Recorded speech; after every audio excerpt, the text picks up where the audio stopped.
man, we're back with another video. As you guys requested that you guys want to see the part 2 of this, I finally came across this video for you guys. If you haven't watched my part 1, go back in my videos and then look it up. You'll see her face in the thumbnail, and watch that one first before you watch this, because you're not gonna understand the whole story. And for you guys who already watched that video, let's get into it, man. You guys ask, I provide. If it's in my power, of course. On a first date a year ago, part 2. I would just like to start by saying that if he happens to come across these videos, then have fun feeling the same shock that I felt when I saw our picture on Facebook, dining and dashing.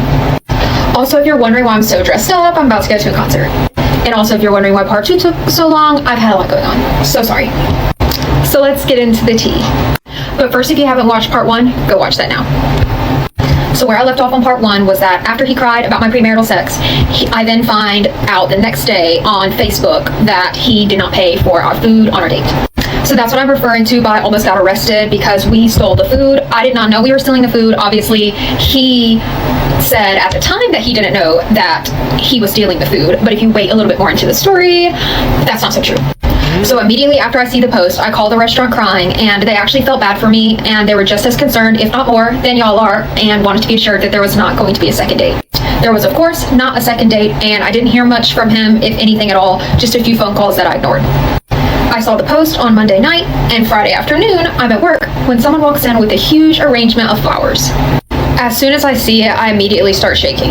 I work in retail, so my schedule is really crazy. It's different every week. So 1, how did he know that I was even at work? And 2, it wasn't just an arrangement of flowers. Inside the arrangement contained an envelope. Inside the envelope was a 2-page typed letter and $40.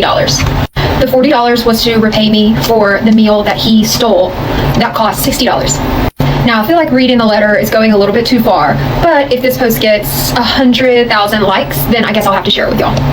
The basis of the letter was... That's why you gotta subscribe to my channel, man, because she's gonna come back with another video and she's gonna read the letter. As soon as she dropped that video, your boy's gonna come through with it, and yeah. Him apologizing for his careless words, reaction to my premarital sex.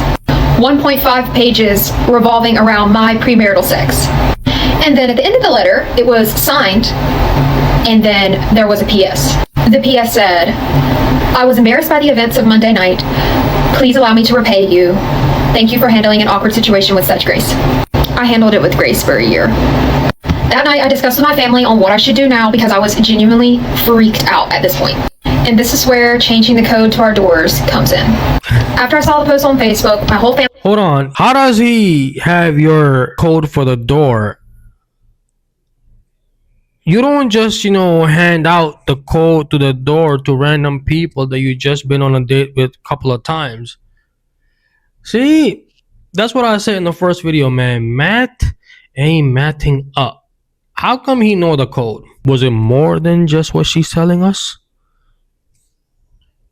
You guys be the judge. Family sat around in the living room trying to figure out how we didn't see this coming. And the more we talked about it, the more and more and more red flags we started to realize. So one night before the date happened, I was having some friends over to watch The Bachelor. First red flag, every time that someone on the screen would start kissing, which is very often on The Bachelor, he would cover his eyes. The next red flag is that my sister brought to our attention that when he was there that night, he tried to feed our dog chocolate. And next was that my sister said he was telling her how he thinks that everyone should own a gun and carry one with them at all times.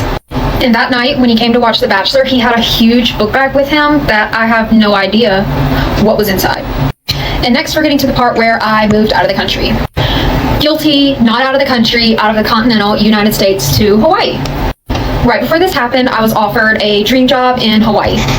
When he found out that I was offered that job, he started thinking about how he could move to Hawaii. Luckily, I'm here and he's not.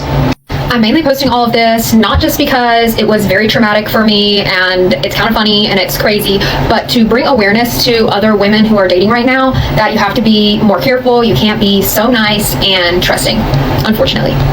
So where are we at today in this story? Yeah. Well, initially I just unfollowed him on Instagram and he unfollowed me.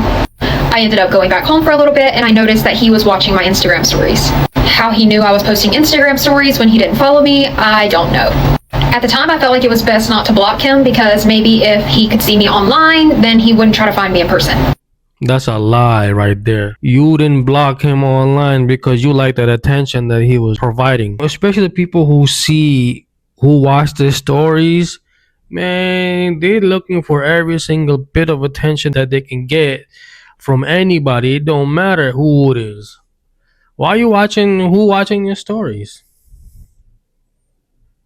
I was genuinely worried that he would try to find me in person. Right after the fact, the flower situation, he would walk past my work almost every day on his way to the gym and stare in the window. So I really didn't want to do anything to ruffle his feathers, like block him.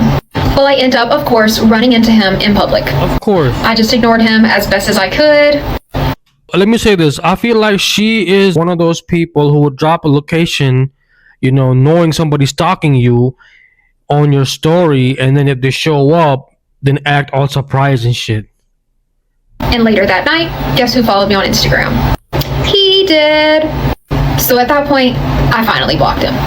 Not just because that's weird he'd even try to follow me on Instagram again, but because after the party a year ago all went down, I sent him a text saying, because he kept trying to call me after he sent me the flowers, and I sent him a text saying, after the way that the date went, the dining and dashing, and the creepy letter, I am very uncomfortable. Do not respond to this text and do not reach out to me again.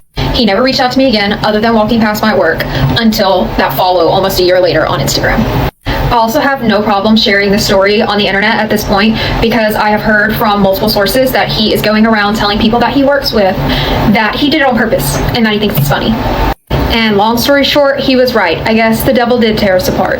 I hope y'all found the story funny too. I hope it brought awareness to all the women out there dating to be more careful. If you like this story, give me a follow. I have plenty more. Okay, she got plenty more. What do you guys think? I smell some fishy stuff going on also. I feel like she had modified the story, you know what I'm saying, according to her liking and, whatever looks nice in a story, right? And make her look like the innocent person that she is. Yo, man, I wish I knew the guy, like Instagram or some shit. I would send him a DM and be like, yo, bro, we want to hear your side of the story, man. Is this bitch is telling the lies or is she keeping it real, bro? Let me know. Why would you send her $40 when the bill was $60? I smell some funny shit though. Something ain't adding up. But yeah, man, that's my take on this video. Subscribe, man, just in case she decided to read that letter. And not only that, man, I drop dope fucking videos every day. You wanna subscribe, alright? Peace and love, man. See you in the next video.